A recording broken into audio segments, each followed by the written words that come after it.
సమవేతాన్ చతురోగుణాన్ బ్రాహ్మణాన్ ప్రేషయిష్యే. చెప్పండి. రామచంద్ర కళ్యాణార్థం మదర్థం కన్యాం వృణీధ్వం వృణీమహే.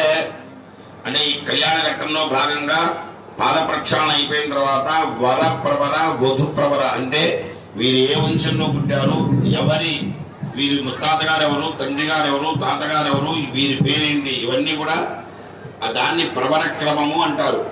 దీంట్లో ఇప్పుడు మీరు ఏం చెప్పారంటే రామచంద్ర కళ్యాణార్థం. ఇప్పుడు ఈ కళ్యాణం ఎవరి కోసం చేస్తున్నారు? మీకోసం కాదు. భక్తులందరూ, దేశం మొత్తం, రాష్ట్రం మొత్తం, గ్రామం మొత్తం అందరూ కూడా సుభిక్షంగా ఆయురారోగ్య ఐశ్వర్యాలతో తొలతూగాలి, అందరూ బాగుండాలనేటువంటి సంకల్పంతో మీరు కర్తలై ఈ కళ్యాణాన్ని నిర్వహించుతున్నారు. ఇందులో భాగంగా ముందు ఏమన్నారంటే రామచంద్ర కళ్యాణార్థం వర అర్థం అంటే చతురో వరాన్ అంటే 4 బ్రాహ్మణులు 4 దిక్కులకు పంపించారు. వారికి జీతభత్యాలు ఇచ్చి, అయ్యా మేము కళ్యాణం చేస్తున్నాం పలానా రామచంద్ర వారికి, ఆయనకు తగిన వధువుని తీసుకురండి అని. అట్లాగే జనకజ మహారాజు కూడా చెప్పారు, నా కూతురికి వివాహం చేస్తున్నాను అంటే సీతామ్మ వారికి.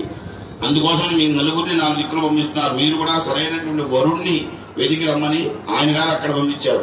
కాబట్టి ఇది వర ప్రవరలో ఇది వధు వరార్థం. ఈ యొక్క చతురో వరాన్ బ్రాహ్మణాన్ శృతశీల విత్త సంపన్నాన్ వాళ్ళని మంచిగా వంశ గౌరవాలన్నింటి కూడా కాపాడుకుంటూ మంచి వధువరులను తీసుకురమ్మని చెప్పి ఆ రోజు లీలాపాణిగ్రహణంలో జరిగిన ఘట్టాన్ని ఈ రోజు మీరు కర్తలై నిర్వహిస్తున్నారు. ఇప్పుడు స్వామివారి వర అమ్మవారి వర ప్రవరణ చేయడం జరుగుతుంది. తదనంతరం కన్యాదానం జరుగుతుంది. కాబట్టి భక్తితో అందరూ కూడా రామనామాన్ని స్మరణ చేస్తూ ఈ యొక్క కళ్యాణాన్ని తిలకించండి.